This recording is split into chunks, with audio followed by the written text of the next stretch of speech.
Can you talk about how many times it takes people to go through recovery treatment before they stay sober long term? Like, what is the success rate of people staying sober after 1 year and 5 years? And after treatment, what happens? What are people supposed to do if there's no housing?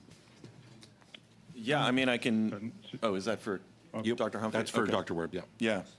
I mean, I can say that there's good evidence suggesting that people, on average, engage in, say, a methadone program 5 to 7 times, right, before they're able to manage their substance use long term.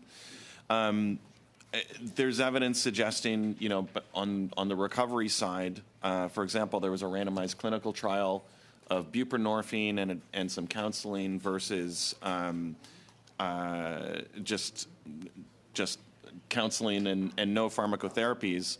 That found that the mean abstinence rate for the counseling group was 5%, compared with 43% in the buprenorphine group. So again, there's just really good evidence to suggest that pharmacotherapies can provide a more effective abstinence compared to recovery-oriented non-pharmacotherapy treatments.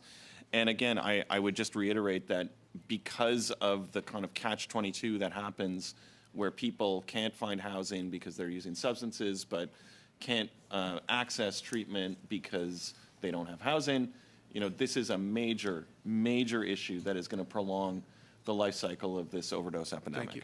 Thank you, Dr. Werb. Thank you. Yes, yes. Possible, I know Mr. Werb talked earlier about a study from the Chief Coroner Office of Ontario to map out overdose mortality in the radius around supervised consumption sites.